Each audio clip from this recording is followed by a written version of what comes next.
Hello, this is Berhe Selassie, the Orthodox Catholic One on YouTube, and this is going to be another video in which I go off into another fringe movement, an obscure movement called the Unification Church. This video specifically will be about Reverend Myung Moon, the founder, and pseudoscience, and whether or not he believed in it, which he did.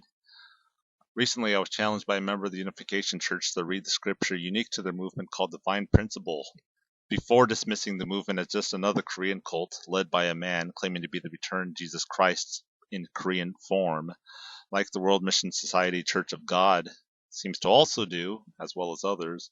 Reading the first chapter of the Divine Principle, the scripture, is reminiscent of Scientology and other religion that attempts to inject a semblance of science and psychology into a belief system, in part inspired by Eastern philosophy.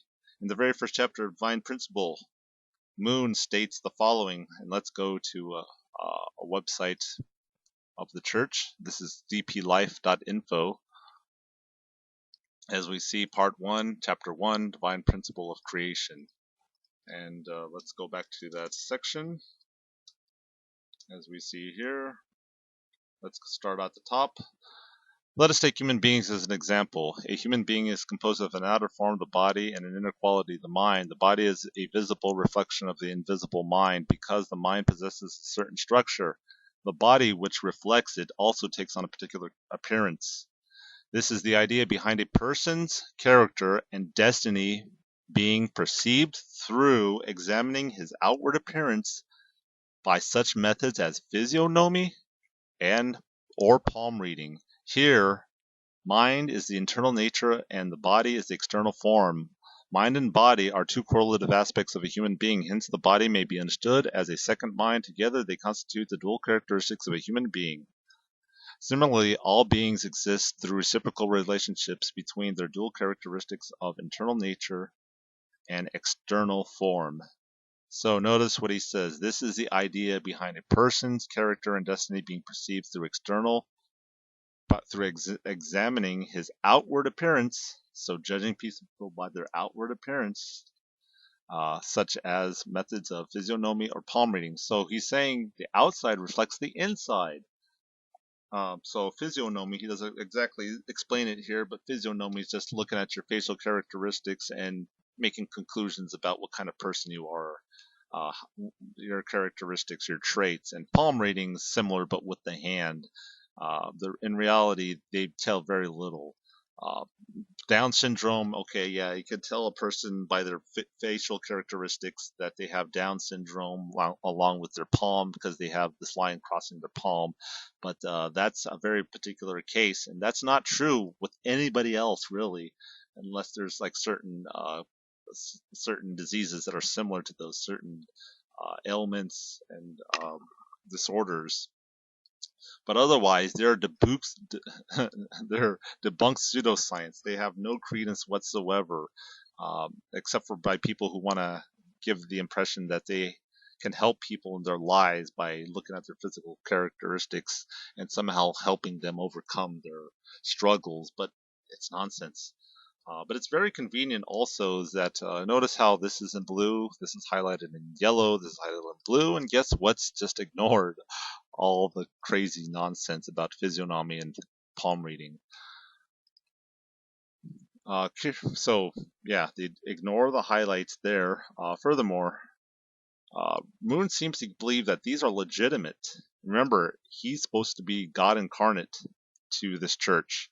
We see he also makes reference to this stuff in other writings too. Physiognomy he references again in As a Peace-Loving Global Citizen, The Joy of Giving Food to Others, chapter 1.2, which can be found on columbia.edu.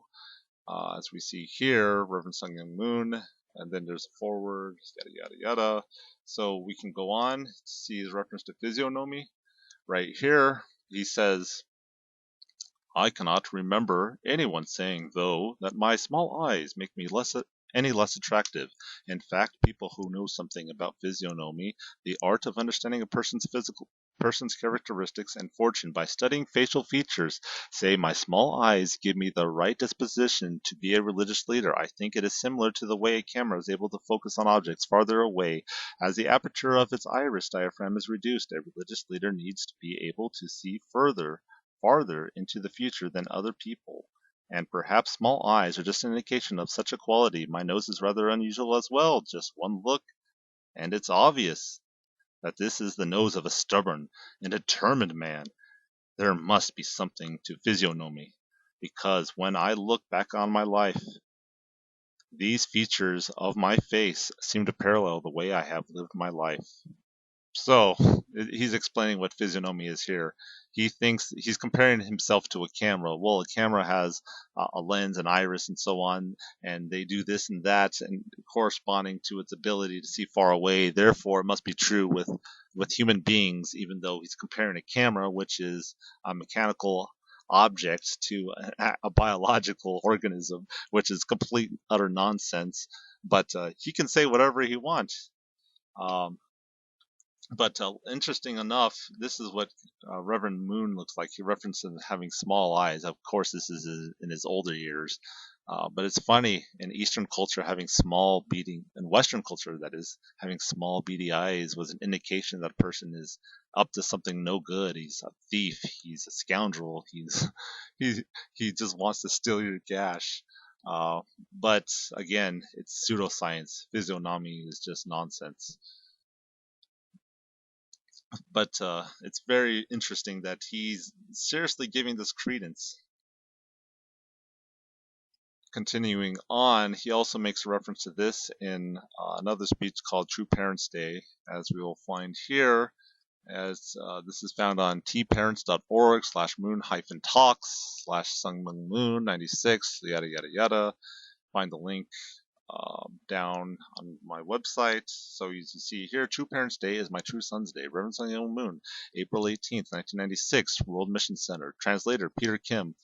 And as we go on, we look up, he has some very flattering things to say about Americans, especially American women in particular. He says, quote, American women have a high nose and large, deep eyes. A high nose indicates that you are so proud of yourself. Your large and deep eyes indicate your arrogance. You have the hidden mind of thieves because your eyes are deep set. It means you don't want people to observe you from the side. It is as if you are hiding in a way. It is true. It is fearful, actually. Father's way of interpretation of the Western features is that your nose represents Satan's spear tip. Your eyes represent Satan's warehouse. Don't you agree that you are greedy? If any struggle or feud goes on in your town, you never want to lose. So, very complimentary things he has to say about Western women. Clearly, they're evil because of their noses and their eyes. It's just absolutely ridiculous. Like, what nonsense is this for a religious leader to say their nose represents Satan's spear tip, your eyes represent Satan's warehouse?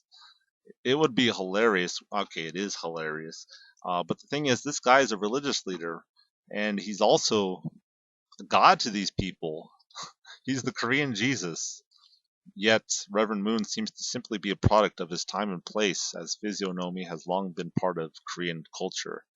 But anyway, this is Berhane Selassie, the Orthodox Catholic One, on YouTube. Beware of men with small eyes.